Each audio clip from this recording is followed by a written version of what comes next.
Thank you, everyone, and welcome to our quarterly webinar series this month. We are going to be having a roundtable presentation today with several deal makers in women's health. As you all know, we do have a quarterly series where we attempt to present on a substantive topic, including PowerPoint slides on transactional and regulatory issues on some quarters, and we try to alternate with roundtable discussions on other quarters. So we are very honored to have many distinguished deal makers on our panel today. My name is Kayla McCann Marty. I am in our Charlotte office of McGuireWoods and work regularly with many of the people on this call and have worked on many different women's health transactions and regulatory questions, both in the women's health and the fertility space. But we're going to be focusing today really primarily on women's health and a number of key leaders in that area.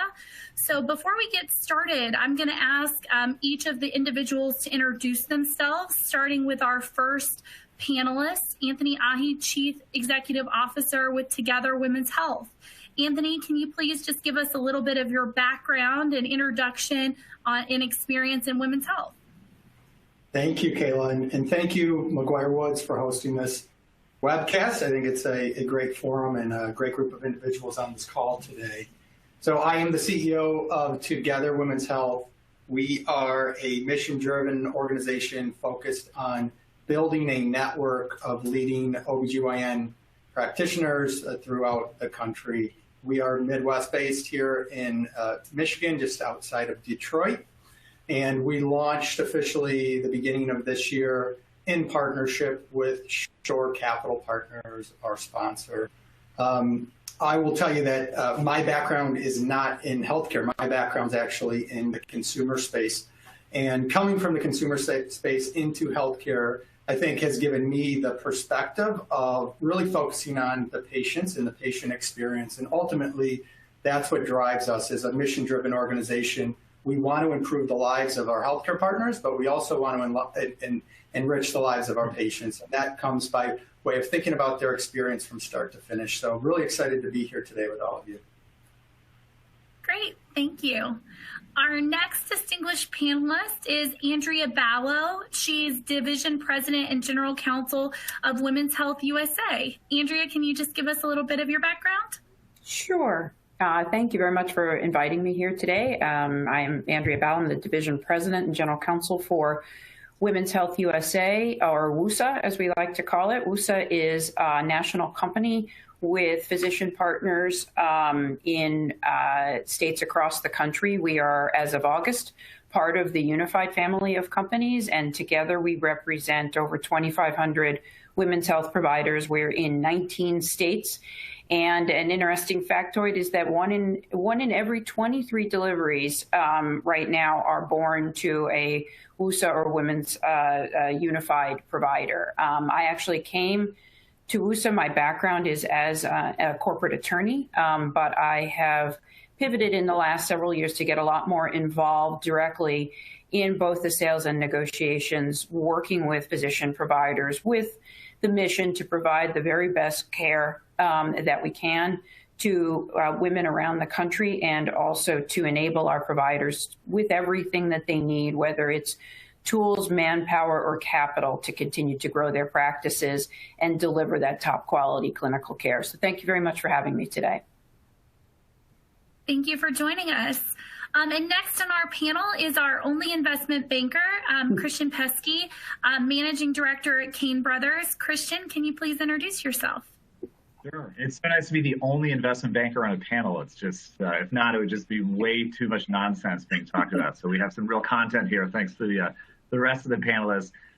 So as Kayla said, based in San Francisco, Managing Director with Cain Brothers. Cain Brothers is the healthcare investment banking arm of KeyBank Capital Markets. I co-lead our work within broader multi-site healthcare services and lead it within broader women's health and fertility. Done a lot of work in the sector, from selling Vivera Health to Prelude Fertility, to our work last year with U.S. Fertility and Amulet Capital. And most recently had the pleasure of working with Andrea and her team when we sold WUSA to Unified. So excited to be here and talk about a great topic. Thank you. And then last but certainly not least is Vincent Bradley, the Chief Executive Officer of Advantia Health. Vincent, can you give us a little bit of your background? Sure. Good afternoon, everybody, and thanks again also for having me. Looking forward to our discussion. I joined Advantia on January 1st of 21. So, Anthony, I know Advantia's been around for a little longer than, of course, that, but I'm excited to be at Advantia. I spent the last 20 plus years leading multi-site healthcare service businesses, ranging from startups to very large-scale businesses. And Advantia is the fourth company I've had the privilege of leading. As Advantia is a private equity-backed women's health platform. We're based in Arlington, Virginia, and we have operations and practices in 5 states, in both the Midwest and the Mid-Atlantic. Like I think all women's health platforms, we're very mission-driven, and our mission is to transform healthcare for all women. And in the communities where we serve, we're generally either the largest or the second largest non-hospital-based practice in OBGYN, and excited for the conversation this afternoon. Great. Well, thank you everyone so much. So we'll just go ahead and jump right in. I know many of our viewers, both live and recorded, are very interested in the current market conditions. We get questions every day about how much consolidation we're seeing, what the market multiples are for that consolidation. So I think there's no one better than Christian to talk about that topic. Christian, what are you seeing as far as market conditions, both in platform and add-on acquisitions? Yeah, so I'll start with the platform. So I can't think of any other sector that I've seen in my 15 plus years of doing this where you had the 4 largest players in the space all trade sequentially over the course of less than a year, and all get recapped with a significant amount of capital to then lead that next level of consolidation. I mean, you look at, in the summer of 2020, ended summer into the fall, Unified transacting with Altus and just getting, an incredible amount of capital to build a, broadly comprehensive women's healthcare platform that was already becoming a very broad, comprehensive platform.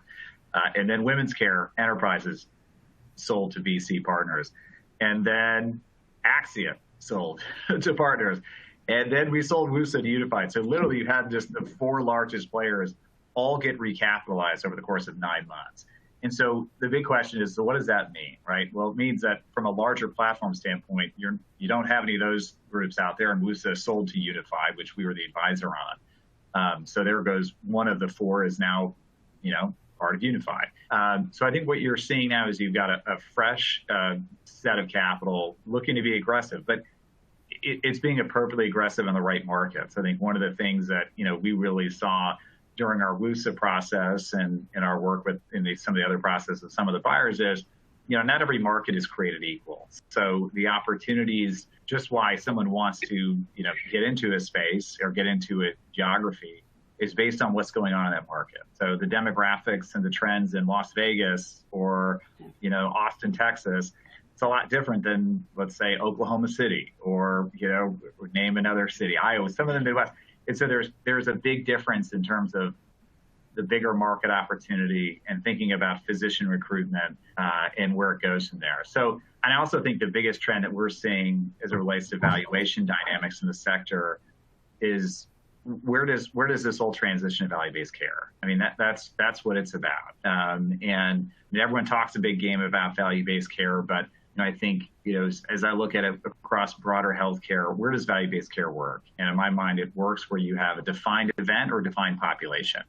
And I think within women's health, you have a defined event, obviously, broadly speaking, from maternity episode. And the bigger question then is, what Andrea and our team are doing such a great job with is how do you go after another defined population set as you think about the Medicaid side of the house? And, over half the births in the United States are from Medicaid moms. So how can you control and intervene early to take costs out of the system? And that's where, you look at the public markets today, where the, Medicare Advantage value-based care plays are just trading at astronomical multiples. It's because there's just such a massive opportunity in terms of cost savings. And I think you're going to see that, that to me is the trend that you're going to see within women's health. And the same thing now within, a little different from value-based care perspective, but, within fertility, you also had some major platforms trade. CCRM acquired by Unified, different model than some of the other groups out there. But I think you're going to see rapid consolidation there. And it's really around with the increased employer adoption and benefits, the increased presence and pressure that Progyny is putting on these providers, it's how do I gain scale? And how can I go to employers and say, I'm going to guarantee outcomes? And so I think you're going to see a real shift to that. We're seeing everything in healthcare. It's this real shift, fee to value. And I think that's what's really going to drive the market. And I think you're going to see accelerated consolidation here over the next, 2-3 years in both of those sectors where, I don't think there's going to be more than maybe 4 big groups left standing in either sector, both in broader OBGYN and in fertility. But, as the other panelists here will say, there are also a lot of groups out there that within the OBGYN side that will never sell. They'll never emerge because they're like, we're independent and we're, this is our view, or they're connected with hospitals. So it's just, it's a very interesting market time, that's for sure. Yeah, absolutely. I agree with all of those things. And Christian, you have a really good pulse on what different potential sellers and how they're viewing that transition. Anthony, you probably have a little bit of a different perspective in the sense that you're coming at it from a primarily buyer and integration perspective. Once you do buy these businesses, how do you see the market conditions evolving, either on the platform or the add-on side? Yeah, and Christian, really good job teeing that up and really giving the lay of the land. What I would tell you is that to remain independent in this environment, it's becoming drastically more challenging, right? And to acquire the management talent and have the systems and processes in place for a independent practice to continue to thrive is more difficult every day. Just think about the COVID vaccination mandates and downward reimbursement trends and physician burnout. And how do we think about providing billion-dollar resources to a private practice, yet preserving their autonomy, and what makes that private practice environment special in the first place? And in this specialty, I think it's a little unique because there has been a lot of either employment or acquisitions in health systems, OBGYNs, over the last several decades. And so I think there's a perception of, consolidation can be bad. I think folks are becoming more and more receptive to the idea that consolidation can actually be great in the right scenario, right? And so I think, again, preserving what makes private practice really special, yet providing those additional resources to help practices really grow is really exciting, and we're excited to see the momentum that's building.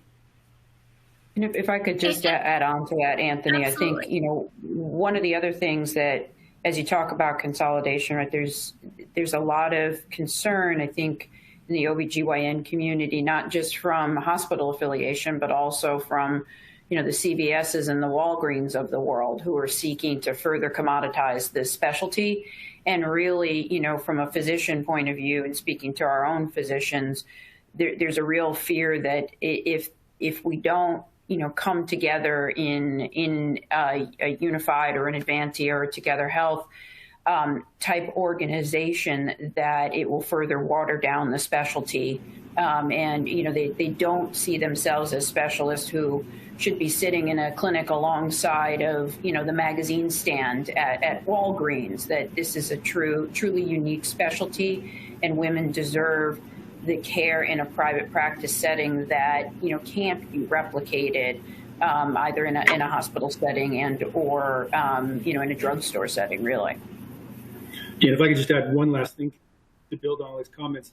One of the things that we've seen, I'm sure that all the other panelists have also seen, is seller motivations have remained consistent as it relates to taking advantage of the favorable market valuations for strong liquidity, call relief on call, the admin burden, assistance with recruiting, and all the things that, platforms like Advantia Health and Unified and WUSA and Together are able to provide to these practices. Yeah, absolutely. And maybe, Vincent, if I can just stay with you for a minute on our next question about women's health really attracting a lot of attention. One thing that I've seen and heard even in the discussion so far is payers are interested, hospitals are interested, private equity is interested, and those are all separate and apart from our typical strategic consolidation of independent groups or of larger practices across the country. Do you see any particular trends that are really driving that attention? Do you think that there's unique components of the women's health business that makes it so attractive to such a diverse group of interested players? Well, a couple things that stick out to us, and then I'll let the other panelists kind of build on this. But, by many measures, women are the chief medical officers of their family. They make 80% of the healthcare decisions. They comprise 70% of the entire workforce. And one of the statistics that we look at a lot is, half of 18 to 29-year-olds don't have a primary care physician. And so in addition to many other market elements, those things, that creates a lot of attractiveness, we think, to women's health, which I think is all relevant to this conversation. I think that's right. You find most women. I'm sorry, Kayla. I think what you find is most women don't have a primary care provider, and there's they're going in right every single day, regardless of age, going, well, as long as I'm here, why don't you check my cholesterol too, and check my blood pressure, and check my thyroid too, because if you tell me to go out and do it somewhere else, I'm not really going to. So I think there's an increasing ability to smartly expand the scope of what a women's health practice can provide, not necessarily through the sorry, the lights went off in the room I'm sitting in. Not necessarily just what the OBGYN provides, but just having nurse practitioners in the organization, to provide some of that primary care that women are craving in that OB office. Yeah, I guess just to add to Andrea, I had the unique privilege of growing up in a household with a stepmother that's a practicing OB-GYN. And one thing that I was able to observe at an early age is really the selfless dedication to the specialty, right? And I think the relationship between patient and provider is so strong. It's a bond, as the other panelists have talked to, that goes beyond just your general OB-GYN services and more of a general counsel in terms of your health needs. And I think as we think about the landscape, as we think about services, there is a unique opportunity to create a more coordinated care approach to all of these adjacent service lines that are providing value that otherwise might not be there readily for this patient base if it's not driven by their OB-GYN. Absolutely. And maybe, Andrea, if I can just go back to you on one component, because I just happen to know that you all have businesses in a couple of different markets, and they really are being driven by some of these unique factors of payer class, of being in the Northeast versus being in the West. Can you talk a little bit about the dynamics that you are seeing in different geographies and perhaps making certain markets more attractive than other markets?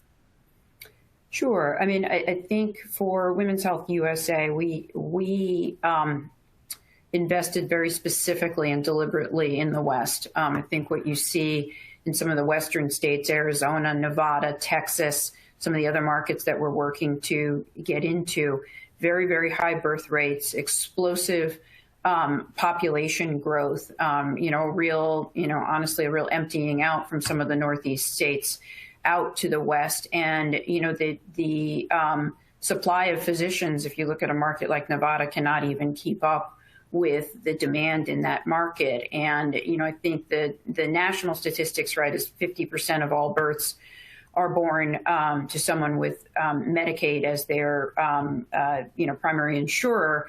In states like Nevada and Arizona, those numbers are upwards of 55 to 60%. And I think what the market is commanding is not just supply of physicians, but it is coordinated quality care. When we talk to different state Medicaid agencies in the Western states, there is a real desire for us to make the system work better, take some of the cost out, to Christian's very early point, but don't sacrifice the quality. This is a fundamental service to women in the community and women on Medicaid in particular. And we need to work just as hard at ensuring that quality stays at the highest levels, while also trying to figure out better ways to help women access the system better, different tools that we need to bring to bear.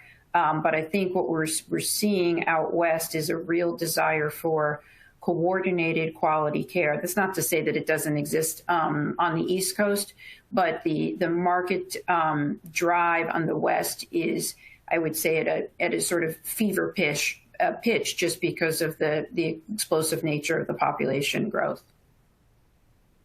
Absolutely. And I think that all tees in with some of the other components that we've been talking about, which is some of the consolidation is really driven by payer need, going back to what Christian mentioned earlier and trying to respond to the need to deliver that really high quality care. And one of those primary drivers being moving toward a value-based care model. So Christian, if I can just go back to you maybe on the next component, and this is always the $1 million question that we're asked, and I think you know what I'm going to ask you, is we've talked a lot about historic market conditions, but let's talk about future market conditions, and let's talk about multiples and what people should expect. When you're counseling your seller clients and setting expectations, what would you say to them about where the market multiples are going?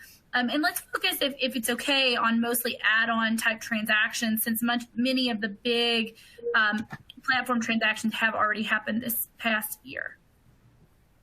Yeah, I mean, well, I'll take a step back and just say in general, and I had a fun conversation with a client on this yesterday on timing. I was like, well, I don't have a crystal ball, but I will tell you this.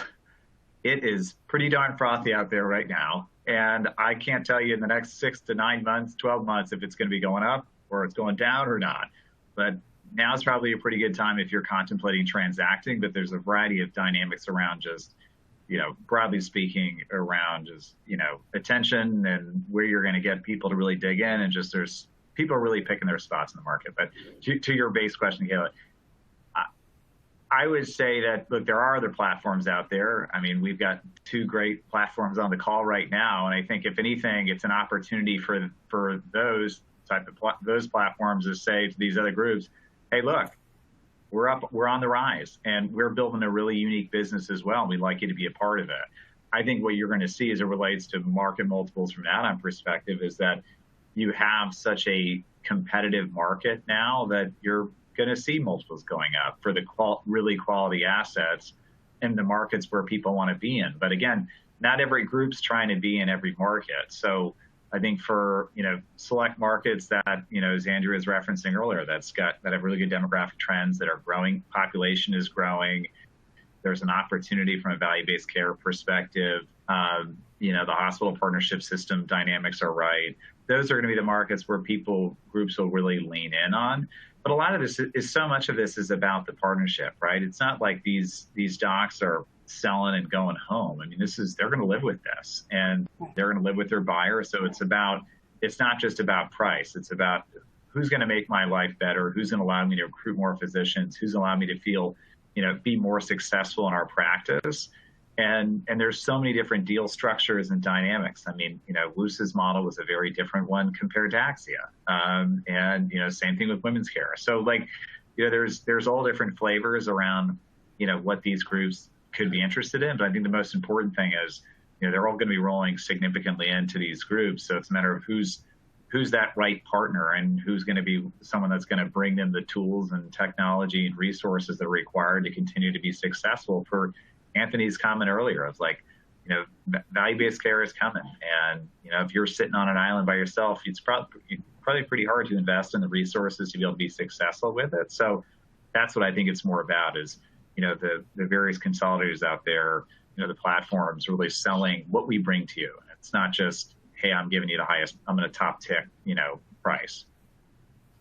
Right, absolutely. And Vincent, if I can ask this question to both you and Anthony, maybe Vincent, you go first and then Anthony follows on. But one component that Christian mentioned is more potential sellers are becoming very savvy to the different types of buyers that are in the market. And so my question for you, as you're going out and talking with different groups, are you noticing that different potential physicians are becoming more comfortable with professional management? They're becoming more comfortable with the concept of having an investor in their management company in ways that they may not have been in the last 5 years?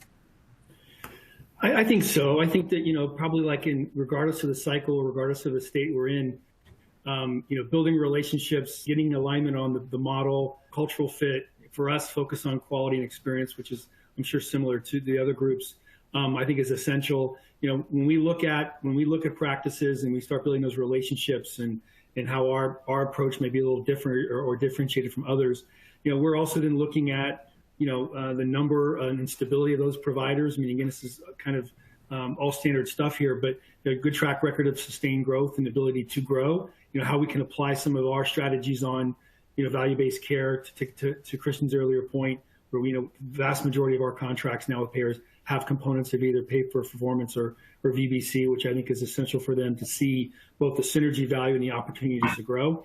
But I also think, when it comes down to it, being able to build those relationships and connect with those doctors and making sure that they understand, the fit, and the fit is a two-way street. And so we've had strong success in doing that and look forward to continuing on that path. Absolutely. And Anthony, maybe if you can speak to the same question, but focusing on any particular challenges that you all face or any particular levels of education that have been required or not required in the current market. Yeah, I think that's a great question. I think in certain geographies, more education is needed. Some more heated markets or geographies that have seen consolidation, I think you have more savvy providers that understand, hey, these are my options. I'm either for it or against it, and these are the reasons why. We find in some markets that is far from the case, and we're doing a job of providing the tools and resources so folks feel well informed with the decision ultimately that they're making. But I think more and more, and what we look for is entrepreneurial partners, right? Those that value the right sort of deal structure, whereas they're still aligned and they have an opportunity to win when we win. And so I think potential sellers are becoming more and more comfortable with that. And I think the other part of the equation that all of the guests, I believe, talked about is what are we doing operationally? How are we actually making their lives better? What resources are we bringing to the table to improve the challenges that they're faced with? How are we making investments to better their business, right? And so I think that's something that we spend a lot of time focusing on and making sure folks feel comfortable with us culturally and how we will operate as a partner. Absolutely. And I know, Andrea, maybe if I can just go to you next, you have a little bit of a unique platform in the sense that you are in many different states, some that are geographically very different. What have you seen in key considerations of selecting potential partners, particularly because you're constantly talking to people in many different areas of the country, which is not unheard of, but it certainly is a little unique?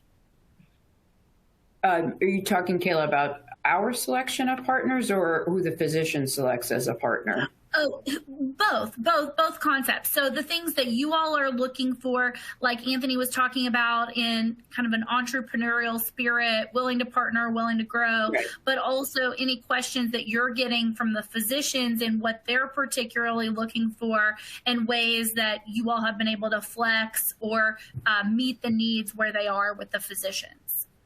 I think, as we approach the different markets, we're looking for, many of the same things you just described. And I think as we talk to physicians in the market, we're always looking for who are those top quality providers in the market and who are truly committed to the independent practice of medicine. And a lot of the physicians that we talk to, it's not only their own personal commitment to remaining independent, but it's to create something enduring and sustaining that will long outlive their own career as an OBGYN. What I think as I talk to providers around the country, particularly some of our older providers, they're very concerned that, the type of medicine that they believe is what is, care that is right for the woman in the right setting will disappear. To my point earlier about just some of the newer models that are coming into the market with the large pharmacy chains adding and hiring physicians. There's a grave concern that something about the profession will be lost in all of this, and that women's health itself will be commoditized to an extent that women lose that really unique relationship that they have with their OBGYN, who is typically someone that is a lifelong provider to them. Many women you talk to, even when they move states, they'll hop in the car, train, plane to go back to that person, at least for some period of time, that delivered their children, because, that was such a critical juncture in their own life, or the GYN who helped them through a difficult oncological case. That creates a bond that I think many of our physicians in different markets are really afraid can be lost in the zeal to create new, unique delivery systems, more convenient care, less costly care. There is a real fear from our doctors that some of what makes the profession so special and some of the reason that they all went into that profession will be lost in all of this modernization. And there's a real desire to partner with organizations like WUSA or Advantia or Axia, anybody that's in the market, to say, if you can help us and bring those tools to sustain independent practice as the right setting for this care, that's something that I will at least open my ears and listen to. Yeah, I think that's absolutely right. And different platforms have different experiences with what physicians are demanding, and quite frankly, how much they are willing to flex to that demand, because we all know that sometimes what physicians want are not completely congruent with what potential buyers want. So trying to find the right fit there, I think, is really perfect. And Vincent, I think that was something that you were actually talking about earlier, was the need to find that really organic fit. And so I just wanted to go to you and see if you had any different perspectives or unique views on what physicians have been asking for, or what makes good partners in the market, either from a buy side or from a sell side. I know you all have had a lot of experience with that as well. Yeah, no, I think what both Anthony and Andrea shared earlier, I think, is spot on. I would just add, the only thing I would build on is one thing that Anthony said around, yes, the fit's important, but also how are we making their lives better, and how are they able to focus more on patient care and relying on us in partnership to sort of build on some of the operational expertise that we bring. And so that's something certainly we spend a lot of time on. How do we make our doctors' lives easier and less complex and simplified, so they can focus on what they do best, which is take care of our patients. Absolutely. And just some very small follow-up question on that. Is there a consistent request that you receive from physicians on one particular issue that they really struggle with in running their own practice? Is it the billing and coding component? Is it the compliance component? Is there something that you're seeing routinely that they're asking for? Well, all of those things, of course, but I'd say the one thing that is recruiting and retaining great doctors. I mean, that continues to be, I'd say not the only, but one of the only things that keeps me up at night is our, the marketplace. I mean, Andrew just talked about in Nevada, but I think it's really, even we're in some great markets, but it's a challenge in most markets, at least where we are, to recruit and retain great doctors. And so we spend a lot of time talking, a lot of time, doing a lot of things around that, really make sure our employment value proposition is meeting the market demand, market need, because certainly, we could hire a number of doctors right now and fill their schedules up on day one. Absolutely. I know that the demand is really, really hot right now. We're hearing it from all of our clients. But Anthony, were you going to add something to that? I think I saw you. Yeah. So I guess even in addition, I think you're spot on, Vince. In addition to physician recruiting, I think talent recruiting in general is a challenge of our providers, right? And so thinking holistically about how are we supporting their practice level needs in terms of medical support staff, MAs, or front desk staff, right? And I think to us, that's something that we continuously hear, and it's a problem that we're actively trying to create solutions to solve for. If anybody could find the treasure trove of ultrasound techs, I think we all could use, at least a dozen or two. I think that's right. Andrea. So maybe just moving into a little bit of a different topic area, but certainly related. Christian, if I could focus on you, because you do work so frequently with different subspecialties. You both work in women's health. You work in fertility. I know you've had some women's health technology experience. Is there a consistent theme that you've seen with your clients of ways that those different components, all of treating the woman, can be applied together or grown together that is attractive? Yeah, I mean, well, I'll start with on the connecting, OBGYN and fertility. I mean, you've seen it where groups decided it wasn't really working, not to say, well, it could work better independently. And that example of that is WUSA and, the artist formerly known as In Vitro Sciences is rebranded. And, because it was just like, hey, there's REIs and OBGYNs are very different people. And yes, there's connection there in terms of from a referral perspective, and you're seeing it with some of the providers like Axia, Axia, for instance, where they were looking in their market and said, hey, if we can hire or acquire an REI or build out our own embryology lab, if we feel as if we have enough volume that we can drive to it, it really makes a lot of sense.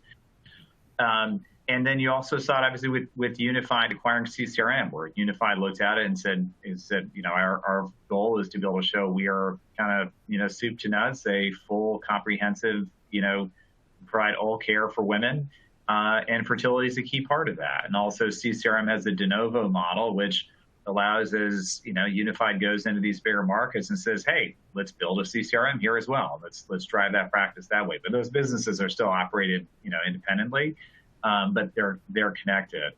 So, I mean, look, I think you're going to continue to see groups look at bringing OBGYN and fertility together. In some markets, it can make sense, and others, it might not make sense. As it relates to kind of technology, I mean, you've seen it happen. Unified with the Lucenia acquisition previously. Where it works, where you own it, and the others you just see where it's contract out with, a business like a Wildflower, for instance. And again, it's just back to the point that, everyone has made as far as what are sort of the tools and resources that can allow these groups, the OBGYN groups to thrive in sort of a changing market environment. And you need to own it, or you just need to have access to it. So how can you drive the top of the funnel and manage those patients and, intervene early as we think about sort of a value-based care model? And so I think that's where you're going to see sort of the broader opportunity within technology. And we've seen some things around pharmacy. And then the other big question is, mammography side of things. Obviously, there's independent groups out there. It's just a matter of what size and scale does that just go in? Does that be brought in-house? And then the other side of it, I mean, look, OBHG is another group I should have mentioned in terms of another women's healthcare platform that's traded recently, and Kohlberg acquired them, and it's a great business. Lenny's a tremendous CEO, and they're doing a great thing. They're solving a real pain point for hospitals. And my question has always been is when you think about this broader, managing the maternity episode, right? What are those tools and resources that you need? And you go through, and you're like, okay, I'm in the hospital now.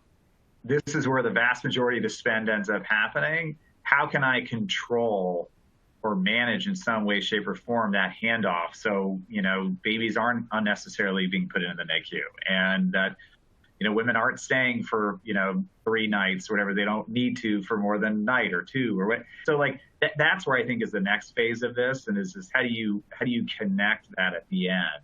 And that's what is really interesting to see how this continues to evolve in terms of driving to the hospital. I know, Andrea, this is something you and I have talked a lot about. Yeah.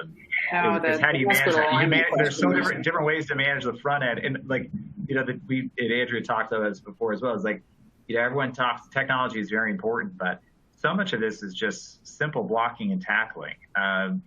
We advise in the recap of a business called Absolute Care, which is focused on the Medicaid population, and they would learn as much about their patients from the van driver picking up the woman to bring her to the appointment of what's going on in her life to make sure she doesn't show up in the ER as any diagnostic test or whatever it is. So it's like, it's community medicine, right? It's local. And so how can you combine all these tools and technology, but also realizing it's personal? And how do you intervene from a Medicaid perspective? And then do you think broader value-based care on the other side is how can you control that patient into the hospital? So there's just so many aspects of it, throughout the continuum.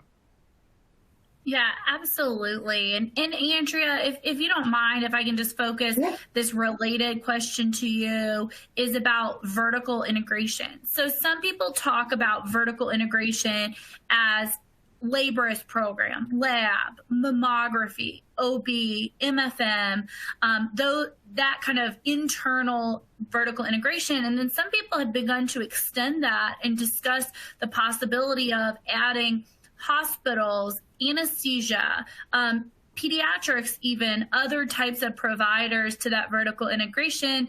And I'd love to have your perspective on that vertical integration. Is it beneficial to the patient? Is it something that you believe payers are going to demand?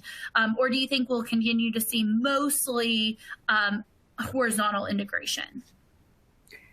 I think the most successful solution, my own opinion, for patients is going to be to continue down the path of more of vertical integration.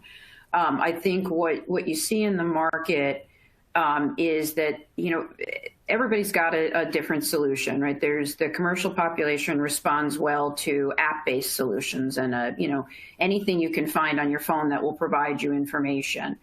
That type of solution plays well in a commercial market, maybe less well in a Medicaid market. I think you've got to have, if you're talking about women's health, you've got to bring all the pieces together. You've got to bring, particularly in a Medicaid population, the MFM in, which is that high risk maternity care provider. So much of that Medicaid space is dealing with the comorbidities, and in that population, sadly, there is a higher propensity for comorbidities, which then necessitates a higher level of care. I think bringing mammography in, bringing other laborious, all of these things into alignment is what's going to deliver the most coordinated level of care to the patient and will deliver the best outcome for the patient, which is also then therefore the best outcome for the payer. I think, Christian touched upon a point that, he's right. We've talked about it a lot, the notion of how do you bring the hospital to the table? And, I think, I've had many discussions with hospital CEOs. The issue isn't getting alignment. It's figuring out with the payer at the table, as well as how do we align incentives so that, a NICU stay, which in many instances is necessary, but maybe not as long as the hospital may be keeping the baby in there. How do we align the incentive for the hospital to get that baby discharged properly? And how do we then also make sure that we're taking care of some of the concerns that the hospital has, which is we kept the baby an extra day because we had a lot of concerns about the home environment and whether or not the baby was going to be able to breathe clean air. And, whether or not there was going to be food in that home, whether or not the home was going to be safe.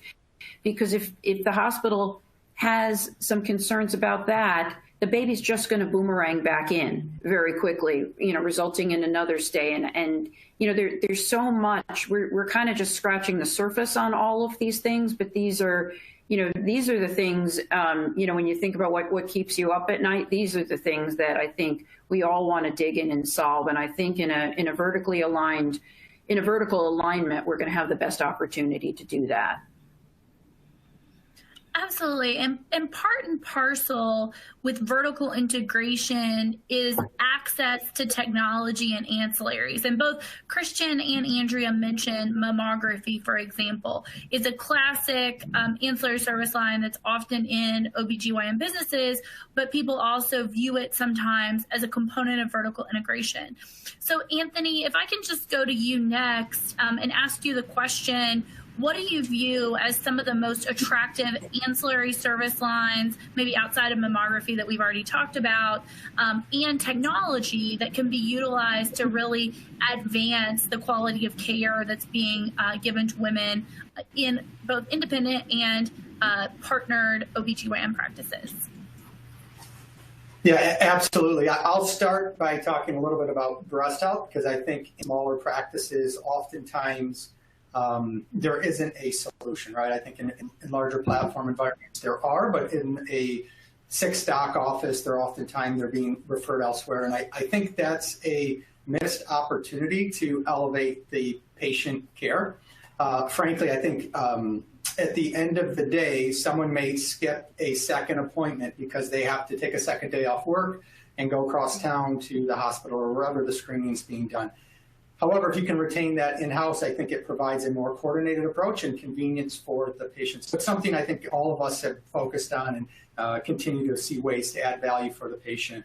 I think, obviously, from a lab perspective, from enhanced ultrasound capabilities in-house, that's great. But let's think about what are the true solutions that the patients need and not just think about the economics. And so something we've spent a lot of time thinking about is mental health, right? And how are we providing mental health services that will support the community's needs? And so we're doing some really neat stuff to build an initiative there. On the technology side, I think it's really important, and I think all of these groups on the call can support physicians with, is really understanding what is happening within their business from a data and metrics perspective, and having the right tools and resources in place, not only to collect data, but to then provide the right tools back to the providers to make educated decisions, not just now, but proactively into the future, so we can make sure that we're elevating our clinical care. And then even from a marketing perspective, I think a lot of small practices don't necessarily have the tools and resources to get in front of their customers and actually understand what that journey looks like, right? And so for us, it means how are we providing tools and resources so a provider can say, hey, we really are in need of attracting more obstetric patients, or we're looking to build our book of GYN surgeries. And so how are we then understanding the patients that we're ultimately targeting, and what is the lifetime value of those patients, and putting the right tools and resources in place so we have a very strong attribution model, and we can say with data, this is what's happening, this is why, and we can provide value to help solve this problem. So I think there's a lot of great tools, resources, and that's where we always face back to is what is the consumer demanding? Yeah, if I just maybe build. Oh, go ahead, Vincent. Yeah, go ahead. No, you go first.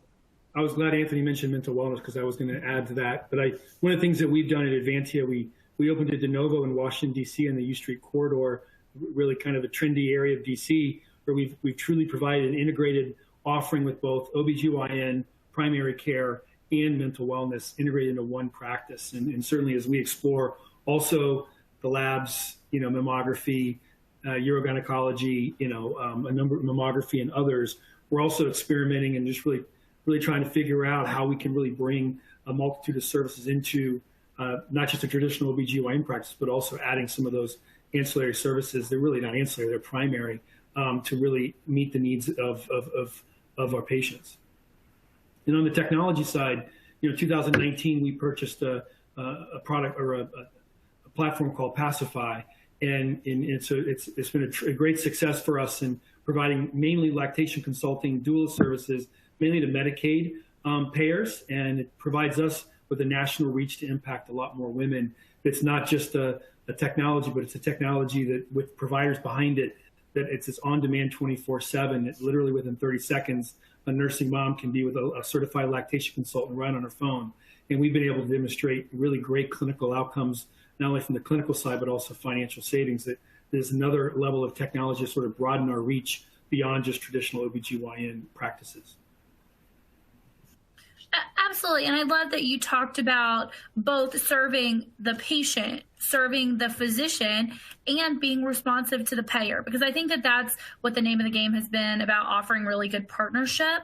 If we can just maybe transition to talk a little bit more about the payer component.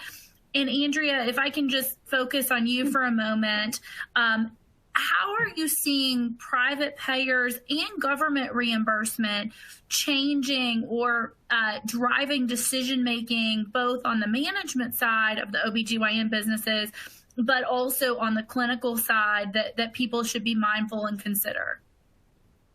Sure. I mean, I think, pay for quality, right, is really the name of the game and where the market is going. I think, fee for service is not disappearing tomorrow. I think there's always some fear on the part of the physicians that, all of a sudden, the fee for service that they're getting is going to disappear. But I think we're seeing more and more, the evolution beyond just, quality bonus programs to, what you see prevalent now, a lot of shared savings opportunities where if you can partner with the payer and, develop and, as we talked about at the beginning of the call, OB care is naturally episodic. If you can take cost out of that episode of care, how can you divvy up the savings there? I think, beyond that, we're going to see a lot more prevalence. We're starting to see it. And, I'll go back to Las Vegas because it is a very progressive market. But really the proliferation of capitation. I think it is a concept that is more comfortable out west. It's most prevalent in the California market, and it's starting to drive eastward into Nevada, and I think it will continue spreading. I think the notion of taking risk on the Medicaid population in women's health is something that we are really driving towards, and I think coming up with the right arrangements, understanding your patient population and being able to really lean into risk is where the market is going.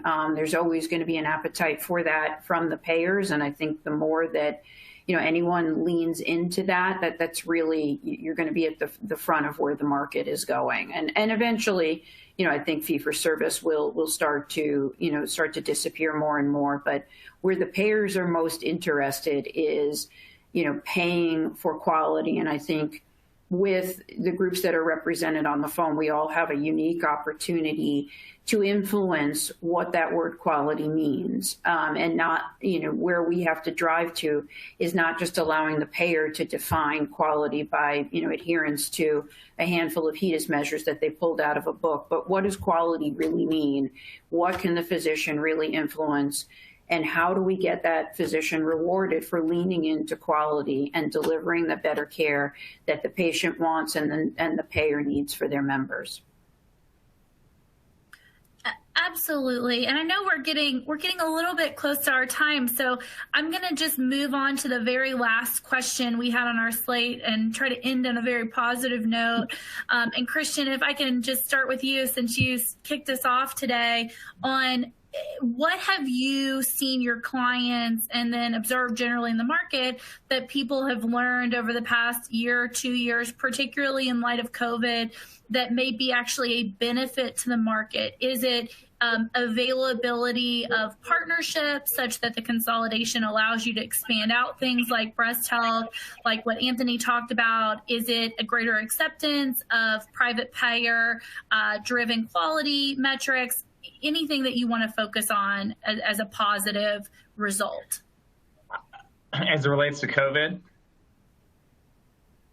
It can relate to COVID, but it doesn't have to. Just a positive result from the past few years.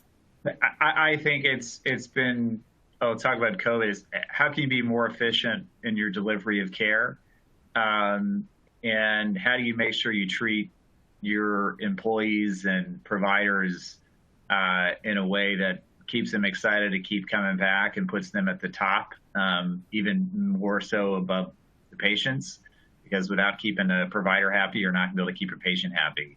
I think that's one thing we've seen this across the board in sectors that spent time in. Also, I think the other thing that we've realized through this is that, thinking about some of the aspects of the business that actually really matter from a, how do you get someone excited about it?